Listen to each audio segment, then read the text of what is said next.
it's more or less 1 o'clock, and for those of you who don't know me, I'm Ian Angus, and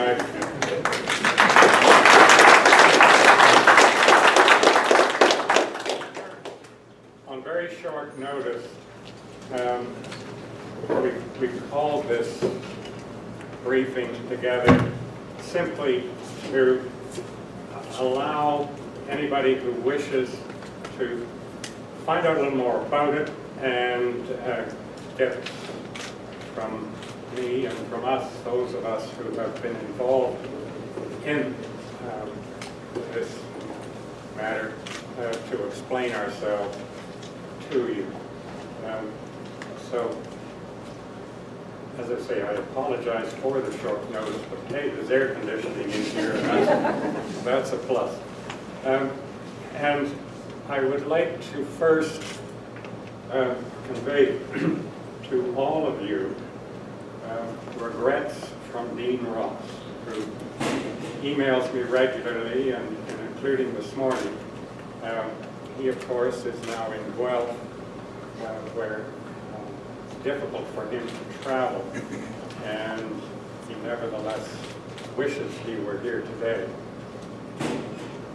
Just a word about Dean. He is probably the person who originated the idea of cleaning up the low-level radioactive waste and keeping it in the area here, having come to the conclusion that it is safe to do so. He has been involved with these LLRW, I'll use the acronym, for forever, and very much a part of everything that we have done in recent years to get us to where we are today, or more correctly, at 22 minutes past 5 on Thursday, June the 30th. Someone asked, how do we tell people what's gone on? And I say, we won. We have got to where we knew we were originally, and we've been able to, as it were, draw the line in the sand and have a clear position going forward. Before I give you a little bit of background, which you probably have all heard before, I'd like to give credit to others that have been involved in this. Bill Bickle, Christine Colley, Rick Norman have been collectively our brains trust and our group. We lean on each other a great deal, and with an enterprise such as we have been through, having that sort of support is essential.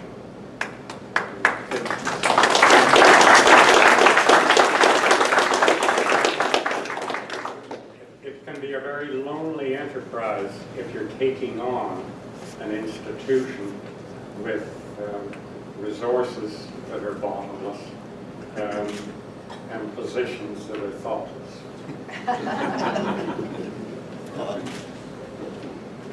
We have available here some copies of the reasons for judgment. We have an excerpt, sort of a précis of some of the highlights of that judgment, which you could have and take home. I also have somewhere here a copy of the press release, which I presume most of you have got. There are more if you want something to read. Just to start at the beginning, and then to get to where we are today and where we are probably going forward from today, I'd like to very briefly explain how Dean Ross and others from the Hope Township Council initiated a process that has resulted in the Port Hope Area Initiative and the cleanup, which is presently underway. It is the Dean Ross, Blair Ainsworth, and a few others in the township that researched the possibility of dealing with the low-level waste locally and getting it done. They are the ones that persuaded the then council to initiate formal discussions with Ottawa, and that then resulted in the town of Clarington, where Port Granby is, and Hope Township, going to the federal government and saying, perhaps we can work something out to deal with the waste sites in our community. In due course, Port Hope joined the group, and an agreement was put together. As far as today is concerned, we can, suffice to say, we can talk about the $10 million that was given to each of the three communities, quote, to mitigate the effect on the municipalities and the property owners within the municipalities. Clarington and Port Hope decided to use the money, the interest that they got, as they saw fit, but Hope Township decided the money was to be used by its taxpayers as they saw fit, and set up a trust to do this. No sooner had this occurred, we had that A word descend upon us, and amalgamation became a fact. And as Mr. Justice McCarthy notes in his decision, the municipality, quote, unwittingly but undeniably took on the responsibility of carrying out the trust terms. He also finds that the municipality failed to do so, having misspent or diverted most of the interest money, and in his words, is in breach of its duties. That is a significant finding because, here's a lawyer talking about law. When you have a trust, you have a trustee, and a trustee has very strict rules of behavior and a strict liability. If you mess up as a trustee of a trust, you are responsible whether you realize it or not. And one of the findings that this judge made was that in the absence of anybody else, in the way municipalities have handled things, they sort of appointed themselves the trustee. The judge has made that as a finding and has also found that they fell short of the mark. So, having found the municipality, which of course includes its council and staff, guilty of wrongdoing, we now have to deal with maybe what it means initially, but what happens next, as I've mentioned. So they found the municipality to be what they call the de facto trustee. They sort of appointed themselves without realizing. And as such, they've got to make good to the ratepayers because they have shortchanged those ratepayers by misspending or misallocating our ratepayers' money. Hence the accounting, and hence the clear instruction that the municipality must reappear before the court in the event the municipality and the ratepayers are, quote, unable to agree. So it's not just any accounting. It's not just an explanation of what went on. It's an accounting and an explanation which we can accept. Otherwise, the judge is going to weigh in all over it. And this applies to court costs. We're entitled to court costs as a result of winning this thing. And quite frankly, let's face it, this whole court matter has been financed by all of you and others privately, and we all deserve to get our money back from the people who have been withholding what is due to us from them. The municipality has 120 days from June 30th to provide this accounting. If they've got problems with that, we've got to go back to the judge and they've got to explain themselves. And I don't think they've got an ounce of reason for complaining about that timeline. And let me tell you why. In March of 2014, the municipal council at the time passed a resolution that staff provide an accounting. And everybody's still waiting. So they shouldn't have a problem. Now I'm sure they have it all ready and just a matter of every detail in place. There's another issue. What do we do now? Now that everybody's clear that this is a trust and has to be administered appropriately. Do we leave it with the municipality, who've proven that they can't do it properly? Or do we move it somewhere else that will respect the terms that are there? I'm sure there will be issues regarding the disposition of that question. And so that's something we've got to look forward to. And there's another thing here that needs to be mentioned. The past year and a half need not have been spent waiting for a result. In December of 2014, we had worked out a reasonable compromise with the municipality, had shaken hands, and considered the issue settled.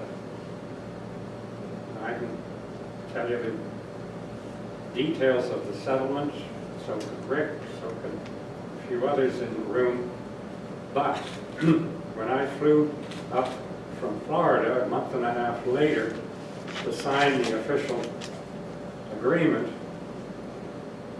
I found, and Dean found, a completely different document than what had been agreed upon.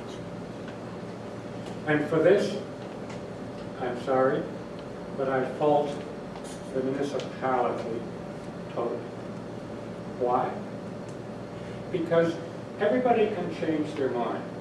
Everybody can have second thoughts. But all of them had my phone number.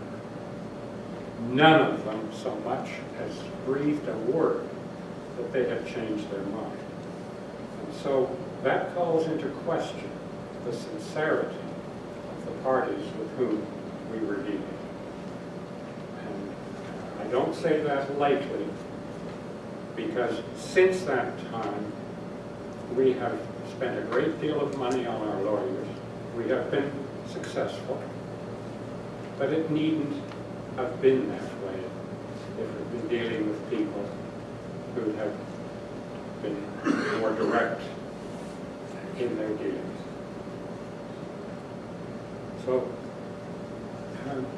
I'm hearing anecdotally that there's some discomfort amongst those at Town Hall at the result.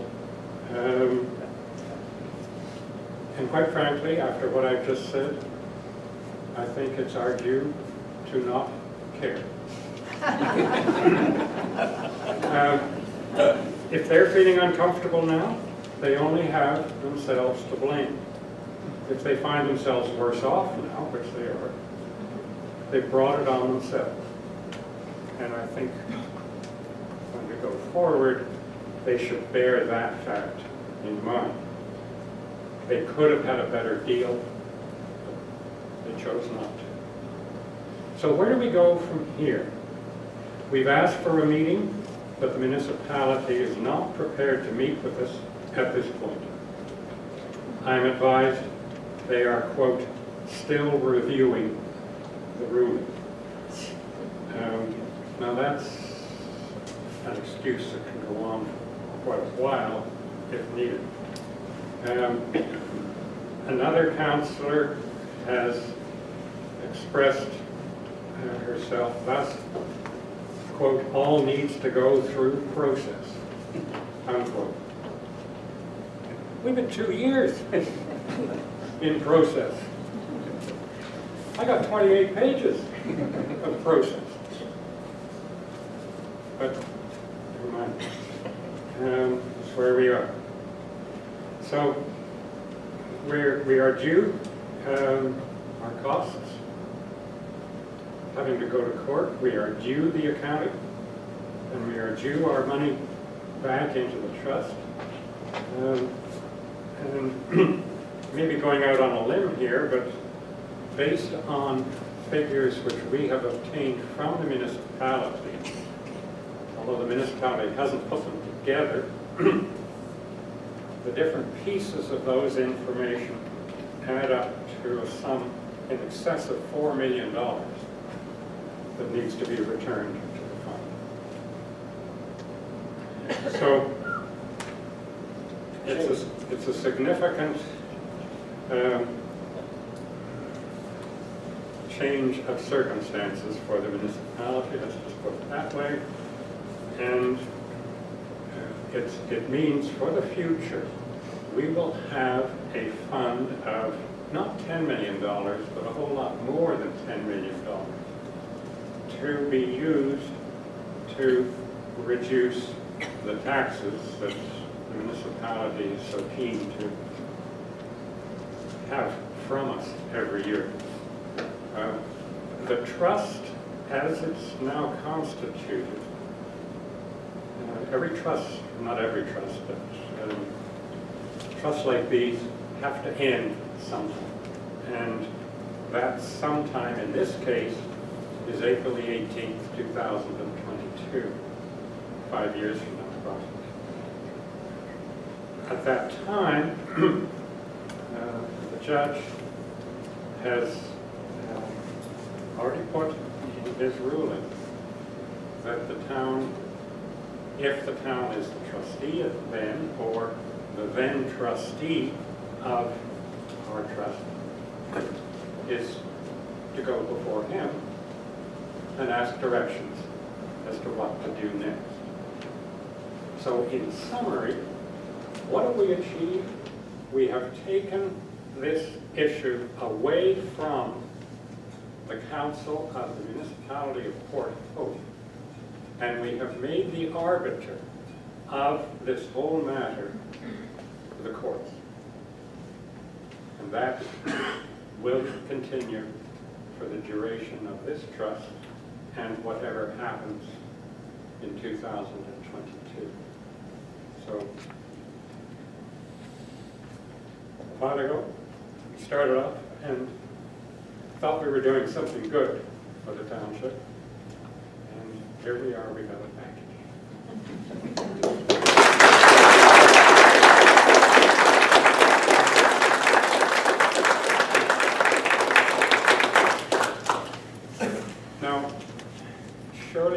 people have questions, wish further explanation, and we're here, I'm here, Rick's here, Bill's here, we're all here to, isn't there a song about that? Anyway. Can they appeal this judgment? Yes. And how long can that drag out? Probably not longer than 9 months to a year. Having read the decision, the reasons, I dare say the chances of an appeal going forward are remote. In 2022, when our trustee has to bring this issue before the courts again, will the judge be referring to the spirit of the way the previous trust was arranged and offer a continuation of a further so many years? That's To certainly protect our interests, certainly a possibility.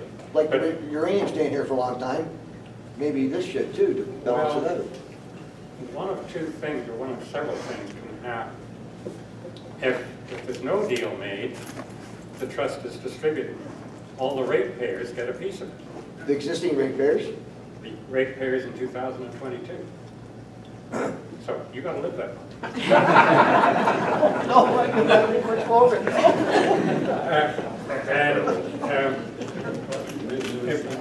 If another variation is that there could be a form of consultation with the ratepayers at that time, saying, what do you want to do? And collect feedback from them. From the And then- citizens. From the citizens. Absolutely. It's their Very money. democratic. It's their money. This money belongs to the ratepayers. Exactly. You're exactly. So at that time, if enough of the ratepayers indicate they want a form of trust to continue, then that input is taken to the judge, and the judge will just, The judge makes the decisions now. yes. There's a process for that and a methodology, and this is me, the lawyer, talking for an instant. Can be done. I believe this is a good thing in this case because we've been, put it politely, shafted. And I think, I'm guessing that you think the same thing, that having it in the judge's hands is best for us. I'm delighted with the result. You said there was a trustee appointed. Do we know who this person was? One person that did all this, or how did it come about? Oh, okay. How was the trustee that was appointed? And the township selected the Royal Trust, or if they chose not to do it, Canada Trust, to be the trustees and to deal with the money. The $10 million was actually paid to the Royal Trust. And so 2 years or 3 years later, when that trust company said, we really don't want to manage, to be involved, they wrote a check for the money plus interest to the CIBC, who had been appointed the investment counselors for the municipality. So, and somewhere along near the end of that time period, someone forgot about the trust agreement. So it was their decision, the bank's decision to say. The Royal Trust did not want to continue holding the money. And the municipality didn't want the Royal Trust or anybody but their investment counselor to hold the money. And there were negotiations with NR Canada to do an amendment to the agreement, which would allow the CIBC, investment council people, to hold the money. You see, the terms in the agreement required that the trustee have 50 times the asset value of the trust in order to qualify as a trustee. That's a preventative thing we put in because, you know, if you're rich enough, you don't need to steal from a little guy. So that's how that came about. Is there a fee, I don't know much about trust, is there a fee that Revenue Canada scrapes off our trust? Not at this point. Good. Could this change that in the future? You're talking to a lawyer, not an accountant. I understand. I've been told by an accountant that what you receive from the trust does not need to be added to your income tax return. I was just thinking There's of some sort of wording in there that's an abatement of taxes. I was just thinking that the $10 million that are sitting there, that could be potentially more, do they get taxed? Does that get taxed back to Revenue Canada? No. Okay, thank you. I think I understand your question. Yeah, like if you have a trust for a child, let's say, I think that trust, unless you're clever, is going to get taxed by Revenue Canada. Prior. Well, you're not exempt from a lot of taxation rules like capital gains and things like that. But a trust doesn't have to own up to its capital gains until it is it ends. Distributed, yes. So I would Being think a disposition, they call it. I would think that in 13 years, that might be a factor of how whoever's around decides how to manage that. Oh, I agree. And there are some tax ramifications, particularly if we grow the fund. But like someone said, I'd rather have a taxation problem than not have a taxation problem. Yeah, and I have a concern about the legal fees that the municipality has incurred through this unnecessary court case. They are, I'm afraid, going to turn around and tell everybody in the community, you get to pay our legal fees. I think that's immoral. So how do the legal fees get addressed? In my humble opinion, I'm not a lawyer. They should be the expense of the councillors and the individuals who made the choice to go to court. Good luck. Well, Carolyn, I'd like to correct you on a couple of things. I've never known you to be humble. Sweet. But no, seriously, there are several ways of avoiding the situation where they are going to pay our legal fees using our money. One of them is to go back to their lawyers who gave them such bad advice under what instigation we don't know. But lawyers have to carry errors and omissions insurance, and I would think that the municipality would have a valid claim against their lawyers for giving them such rotten advice. And the lawyers themselves are insured, so we may end up getting money from the lawyers' insurers. I don't know.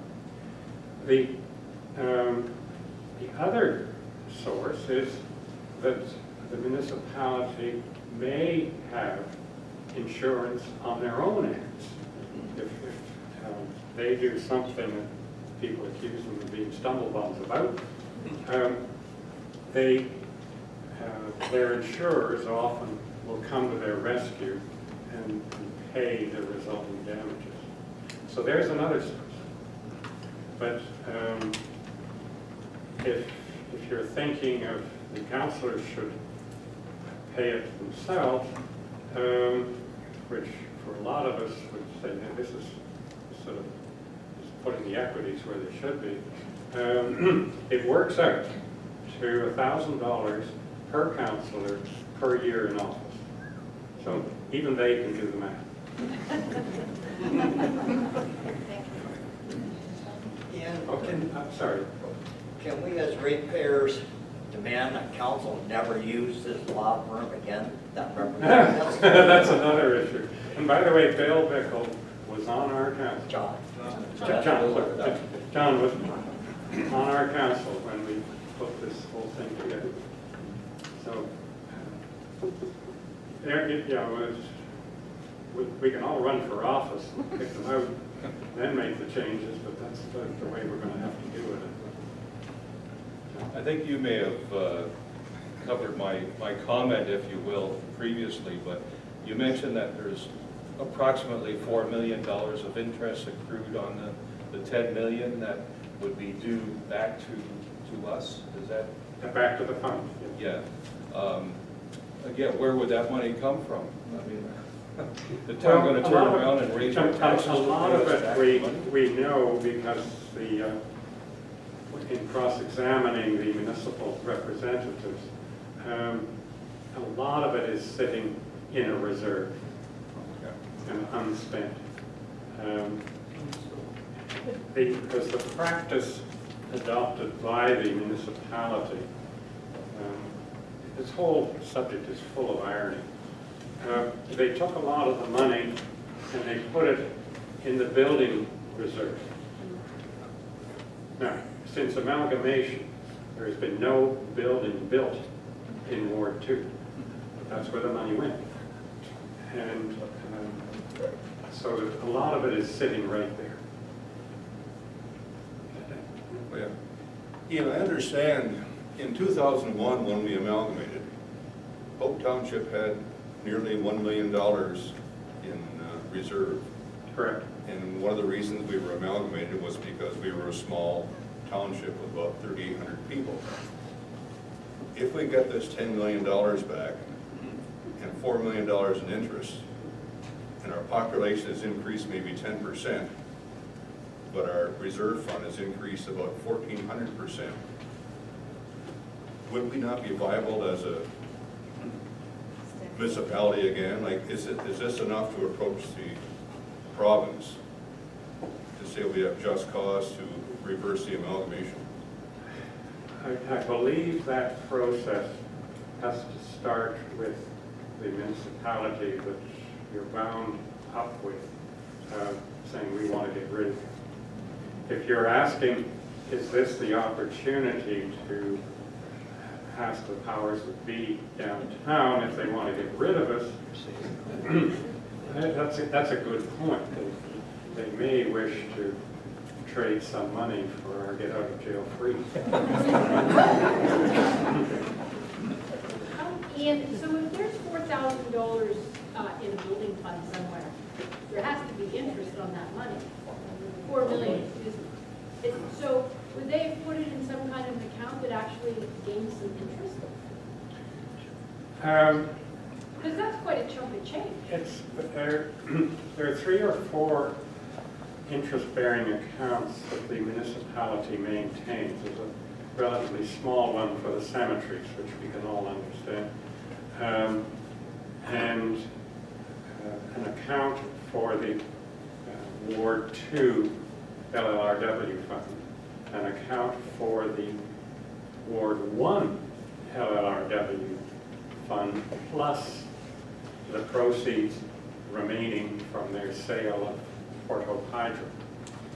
And then there's another fund which appears to be basically their operating fund, which is, I guess, an extension of their checking account. But you commented that this $4 million was put into a building reserve fund or pot. Is that, they can't just be sitting in cash. Nobody would do that, would they? I think, you make a very good point.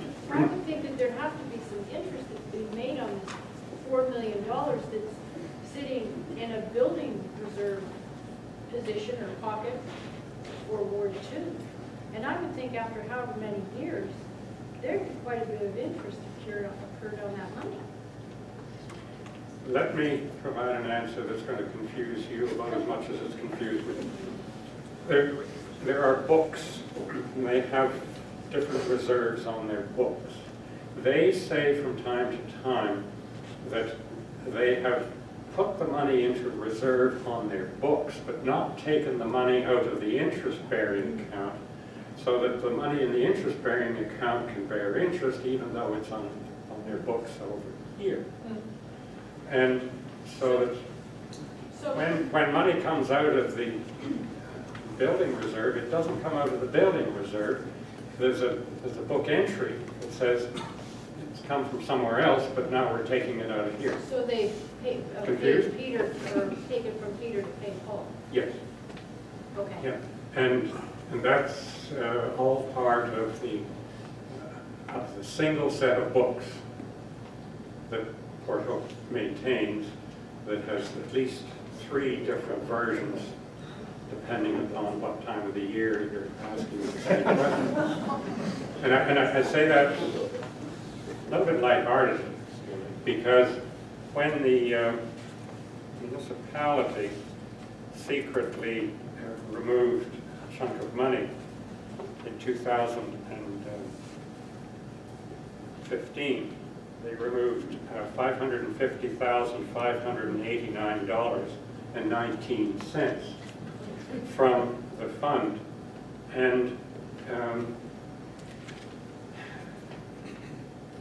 so far I've heard 3 different explanations, and they're contradictory. The first explanation offered was that this is because the LLRW fund was used to make investments, and so there was money going into the fund and money coming out of the fund later when the investment matured, and when you do all of that, they'd forgotten to take out the $550,589.19. That probably came about because for a few years, small amounts of money were somehow debited from our tax levy because, in the words of the then Chief Financial Officer, that would make the tax increases in Ward 1 and Ward 2 equal. So they just did a little bit of a jiggle to accomplish that, and it confused the person who was giving this initial explanation of the $550,000. The next explanation we got was that this was to pay for expenditures in Ward 2 that had been incurred in the previous year or years, but somehow hadn't been included in the budget process or had been proceeded with without authority, or I don't know. Anyway, when it came time for this same person to give evidence in this case, and he was asked what the money was used for, his answer was, well, he didn't really know, but, which is curious because he made up the list. How can you lose 19 cents?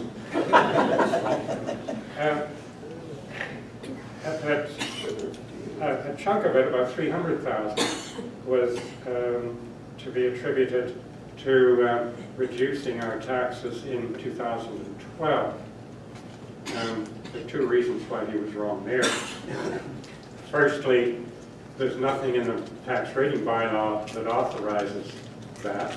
And secondly, they'd already removed $438,682 that year to pay for something. So when pressed about what else the money might have been for, he said, well, there was similarly a money used to reduce taxes in 2013, which is correct. $100,000 was authorized to reduce our taxes in Ward 2 in 2013. Same time, $50,000 was authorized to reduce the Ward 1 taxes. So what did they do? They took out $150,000 from our fund. Then he didn't know where the rest of it was spent, including the 19 cents, of course. So that's, have I confused you yet? But certainly this accounting is going to be interesting. But you, Are we allowed to know who this person is? David Baxter. David Baxter, He's the chief financial officer. yeah. Which is unfortunate because if your chief go-to person for the finances doesn't know what he's doing, how do we know where our money's going? but Ian, he walked into a real dog's breakfast, am I correct? But I mean, I'm not excusing him, but he he's had a really. pretty good go at the bowl. I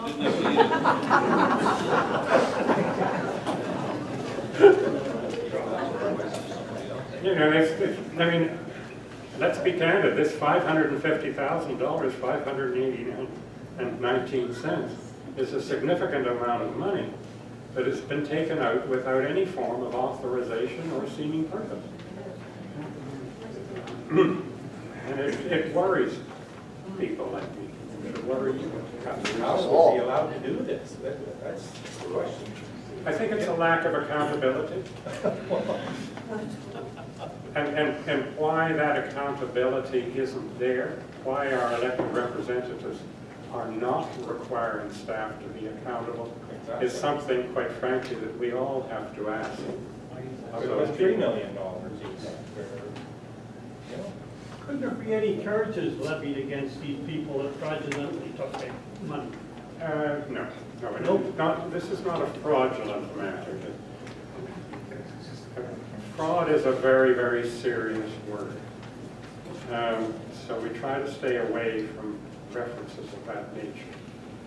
And presumably when this happened, the municipality must have an auditing firm that would go over the books. Yes? And that they would have questioned that at the point. Good point. We considered including the auditors in this application, but decided for reasons of simplicity not to name either the auditors or the CIBC, who both of whom have to be complicit, really. And I assume that they can read English. But, a lot of them seem to have chosen not to. And they should at least have raised the question and written the municipality a letter saying, we don't agree with the way you're handling this, but you've ordered us, you've instructed us, blah, blah, blah. That's called a management letter. So, yeah, there's no shortage of oversight that wasn't oversawn. Ian, what I can't figure out, CIBC was in trust with our Ward 2 money. How come they can just take whatever money they wanted, and Ward 2 had no idea where the money was going? They just go in there and they divvied it, and took the money out for whatever. What's stopping them from doing that right now? Well, good question. When we filed the application and served the municipality, I asked our lawyers, shouldn't we put them on notice that now that the whole matter of the account is before the court, please refrain from making any withdrawals from that fund pending the court's decision. The $550,589.19 left the account while we were all leaving this thing for the court to determine. That's bad. Should they be punished for making these mistakes because they're trying to punish us, I would say, Well, in a financial way. they should be making municipal staff accountable for what's going on, or their part of the problem. Is the judge aware that this money was taken after they made a decision that the money wasn't supposed to go out anymore? He was certainly aware that the money was taken at the time it was taken. And yes, you can figure the dates. So sorry, Ian, what was the answer to Pat's question though, which is what would prevent them doing it now, today, tomorrow, next week? Well, nothing will actually prevent them. One of the things that I want to do quickly is to put CIBC on notice, not to suffer any more withdrawals from the account. If the municipality does withdraw more money at this point, certainly we just go back to the court and get a court order that it be returned. I mean, this judge has made it very clear, I'm there to help. But there is no law against doing things that you shouldn't do to be caught. Restitution doesn't seem to be a matter before the court at this point. Are you confident that this judge will deal with the issue of restitution once he gets the accounting? Is he going to order the town to do something with that shortfall? That's certainly the way I read the result. He says very clearly that the parties cannot agree. So, and then he goes on to say the parties shall, not may, shall come back before. And he's made it very clear that they are trustees. He's made it very clear that they've failed. And the duty of a trustee is well known to him. And it's absolute. They've got to make good.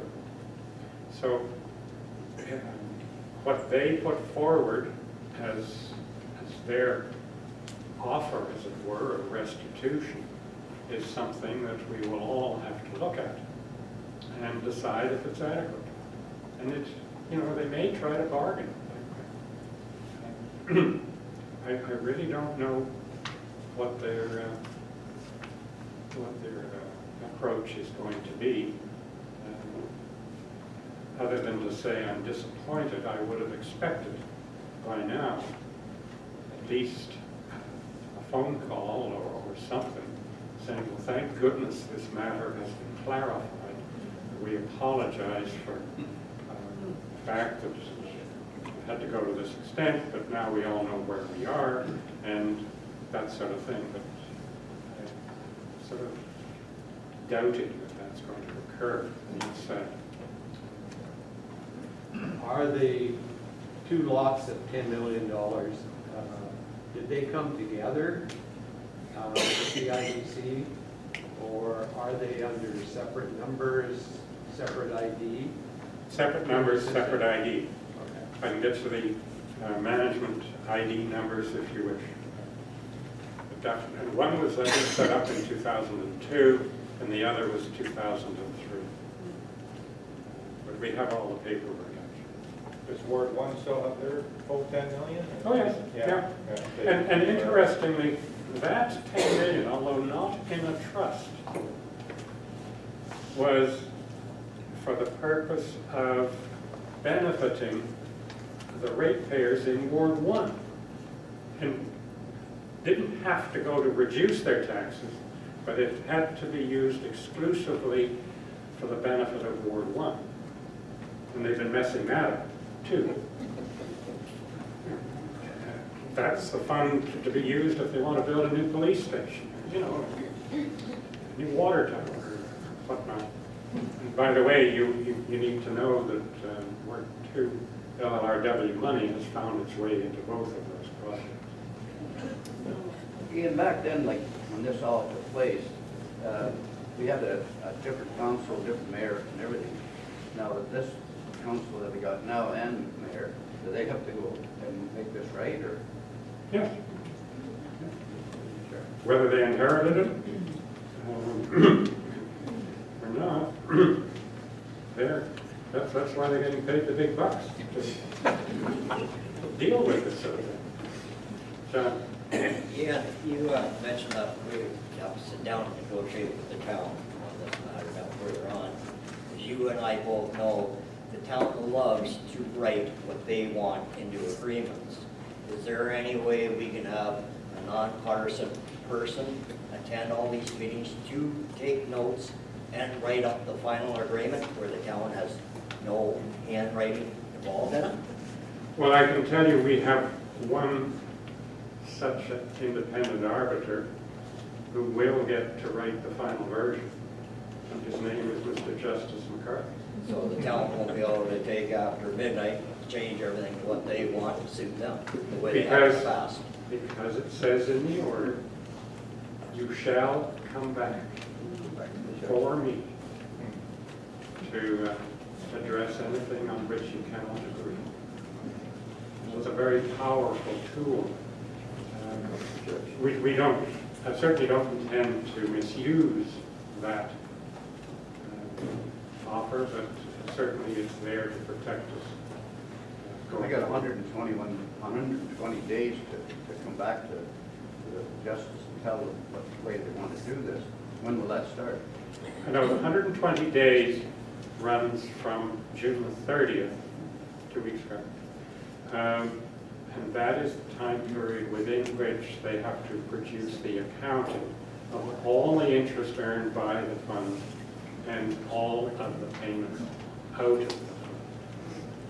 And the figures we have so far are incomplete because we're putting together figures from their books, if you will, and figures from the CIBC to try to put a complete picture. And so where we're missing is where monies were moved from the CIBC to cover expenditures that had been made a year or more beforehand and charged up to the reserves. So the accounting is going to take a little work, but it's straightforward.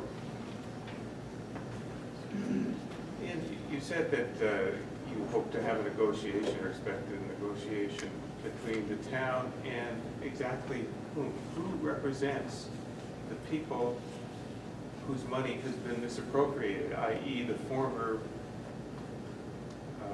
Hope Township? At this point, it's because Dean is in Guelph. It's effectively me and anybody and everybody that I can dragoon into coming and helping me. Ultimately, from this point on, it's a decision of the ratepayers. And this is something that the municipality didn't understand when we were doing settlement discussions with them. They thought that they could settle with Dean Ross and Ian Angus and it'd be done. Not realizing the very next day, any one, two, or many of you could make the same claim and they'd be right back in the same basket. The only way to make a binding resolution of anything is to get the court to so order. I think that's perhaps one of the reasons that the judge has made himself so available. So if we decide to get our, when we get our 10 million back, we're happy to get it back in our 4 million, we don't want Port Hope to handle it anymore. How do we go about putting the money somewhere else?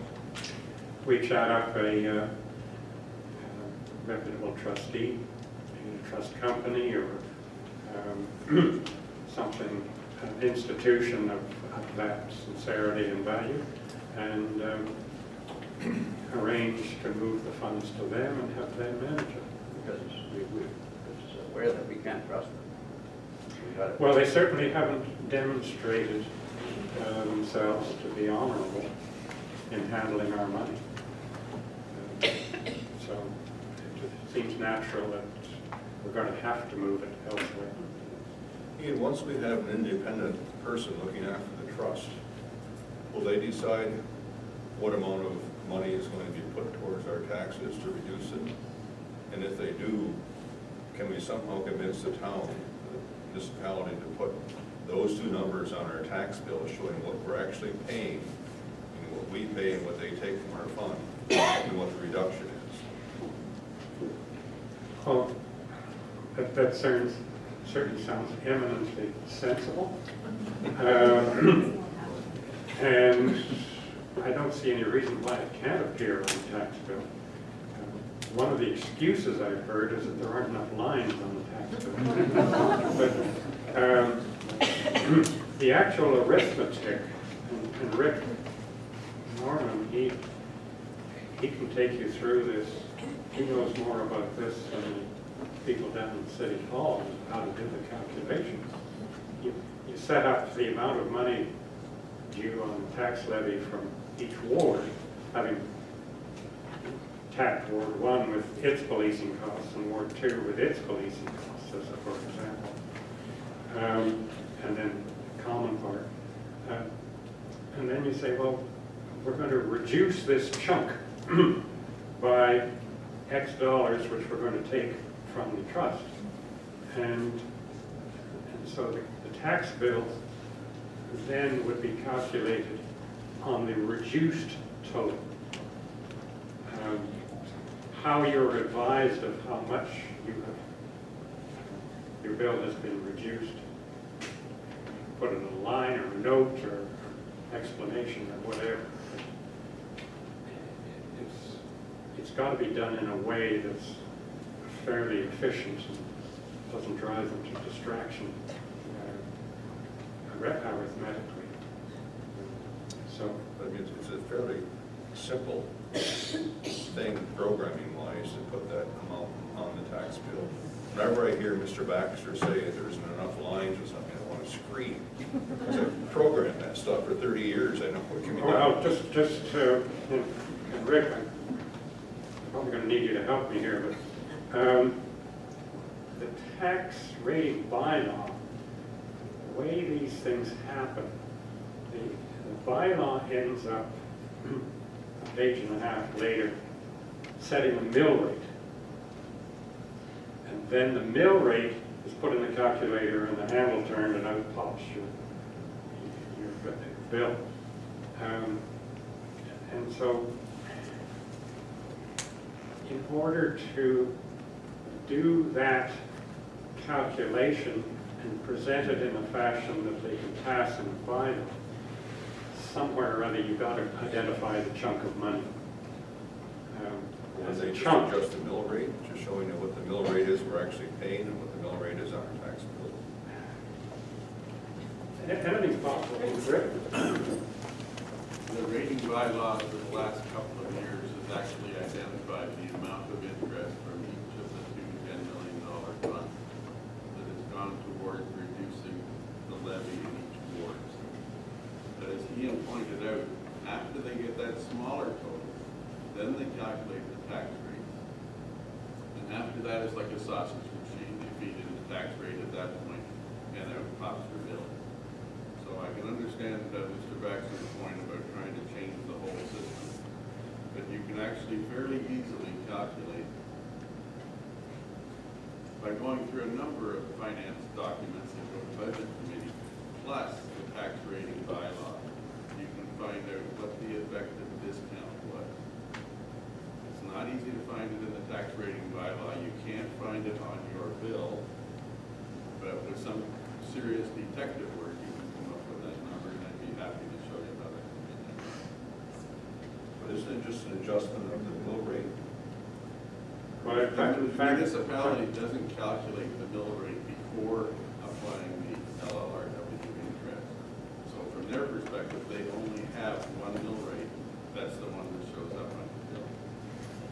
and they only have one mill rate for each classification. And there are, about 6 different classifications. I mean, farmland is one example, commercial is another, industrial.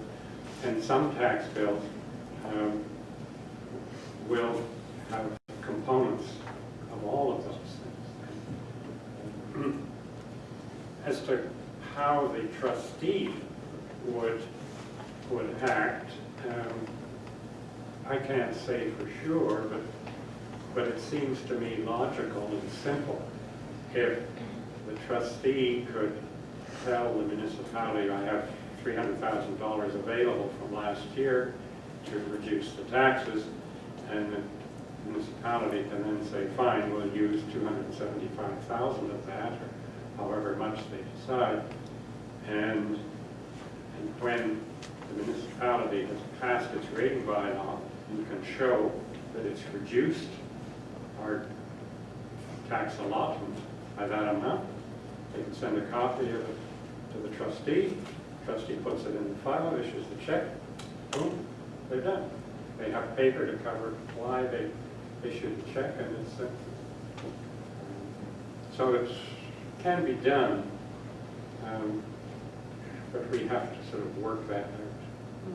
Sarah? Ian, what happens to the municipality of Port Hope if in fact they have to return $4 million that they have in a fund somewhere, but it's actually not there, to the Ward 2,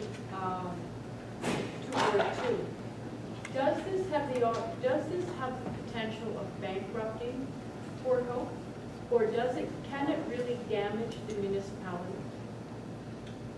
I think the answer to that is that only Port Hope can run itself into the ground to that extent. But so, Certainly paying back the money is going to have to make them sharpen their pencils, but it's not going to be. So I guess one of my concerns is that, or my guess is that this has all really started because Ward 1, I'll call it, or the municipality of Port Hope, has overextended itself from whatever people that were leading it however many years back. And the easiest way, again my guess, to get extra money to support themselves was to go dip into the honeypot being Ward 2. Am I correct in that assumption? Is that what's happening? Well, certainly there are a lot of us that believe that's exactly what's happening. And remember back 4 years ago when we were first faced with the fact that the municipality wanted to extract an additional $1 million from Ward 2. And well, that's where Rick and Bill and I were put on a committee to, we think, go along with them and bless it. And we got into trouble when we kept coming up with reasons why we couldn't bless it. And they couldn't come up with any reason to justify what they were doing.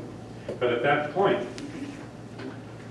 there were a lot of people who thought that was a blatant grab of $1 million without any justification.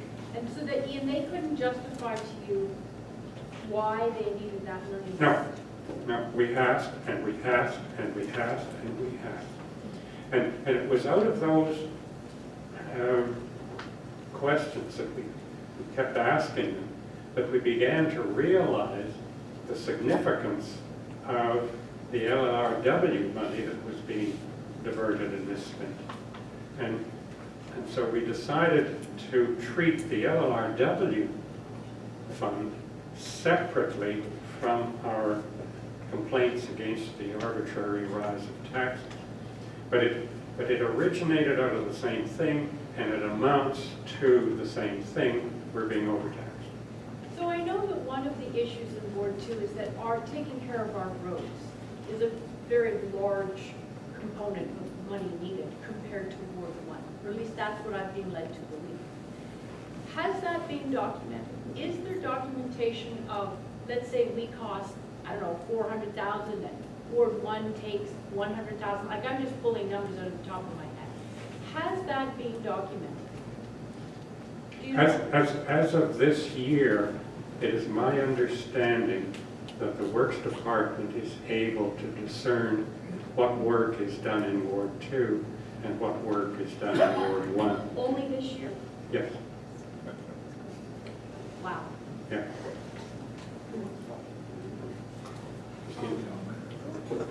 Christine, you, stand up, you deserve your share of credit.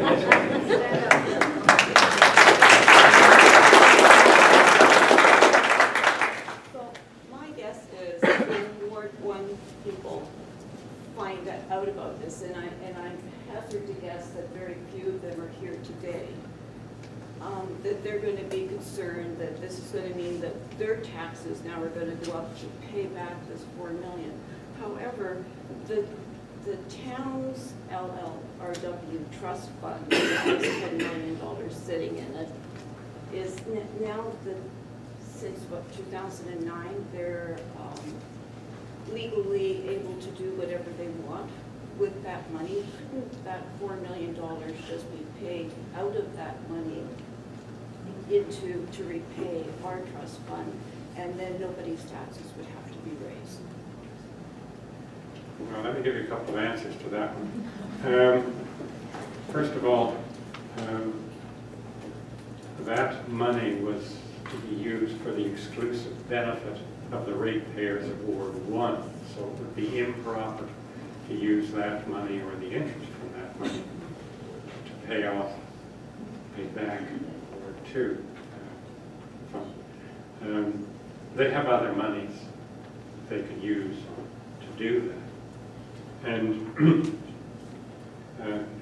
being a little quixotic here, but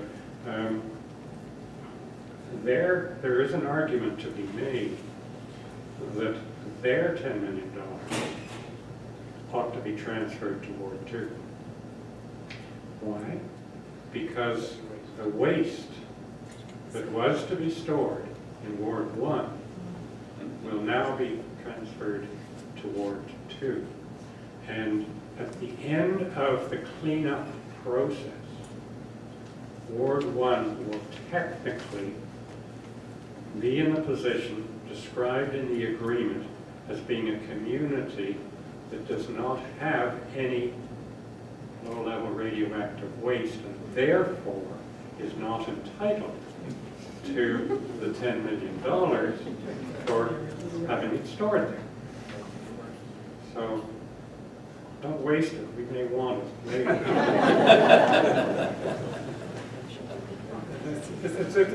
There are a whole lot of interesting scenarios rolling forward into this, and now that we've got their attention.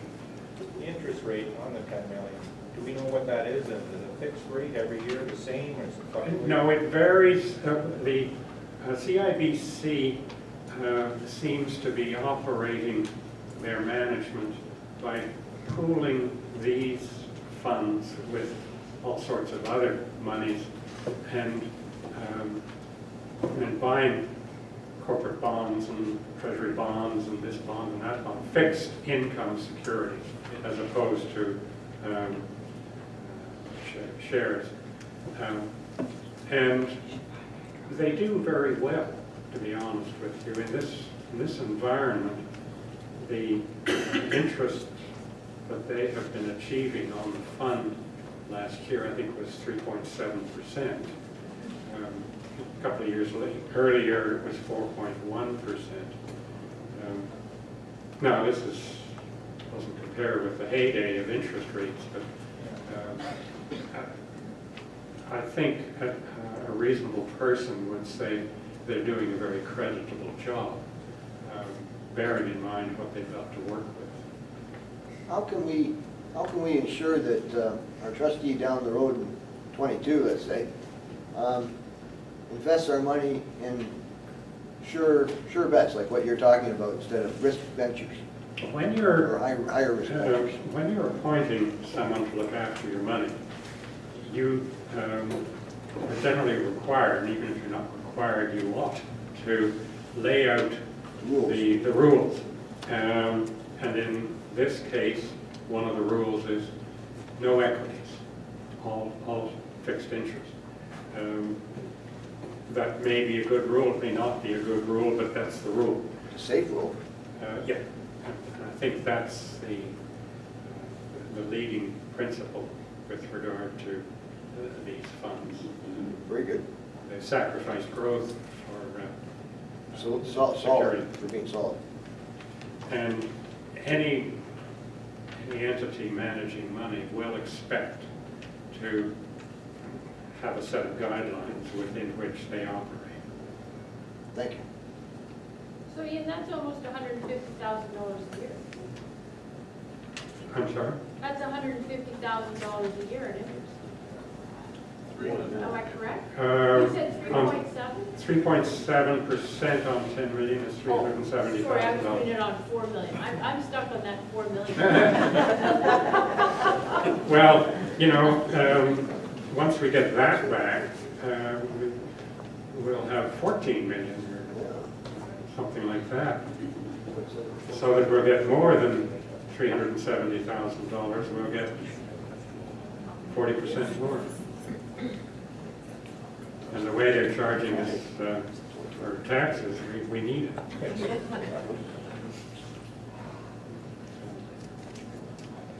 Anyway, questions from I it? have a very naive question.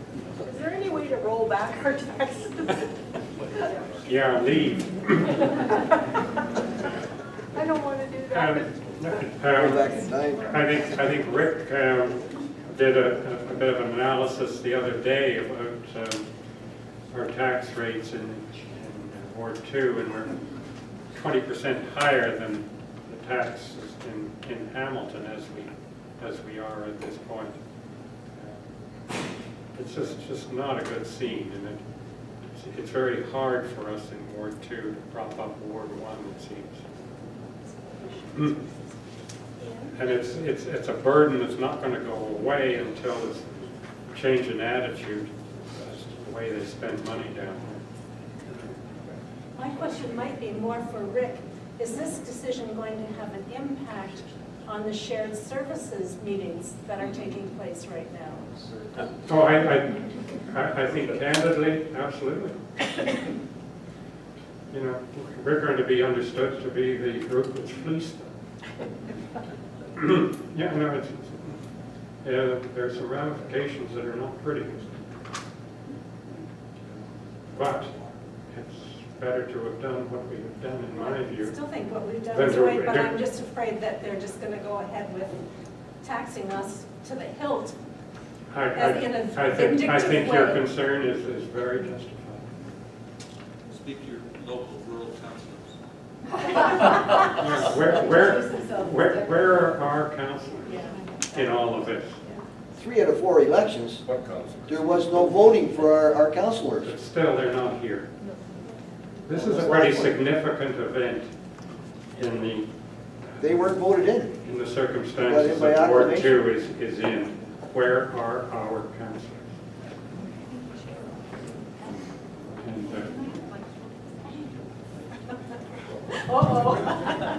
be humble. I was going to start by saying in my humble opinion, but you all know that would be a waste of words.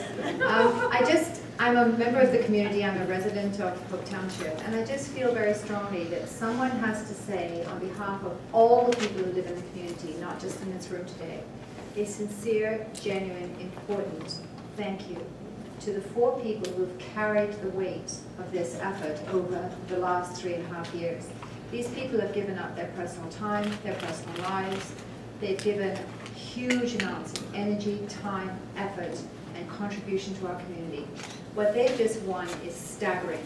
It's brilliant, it's amazing, it's outstanding, and it's being ignored, which is really frightening. And I'd like to suggest, if I may, that all of us, having heard what we've heard here today, go out and talk about this loudly, clearly, proudly. Hope Township is alive and well. We have great representatives. We have a great future. We have funding. We have a good answer to a question that has been hanging over us for a long, long time. We need to speak up. We need to be heard. We need to be loud. And we need to be eternally grateful to Rick, Bill, Christine, and Ian for the enormous effort they've made.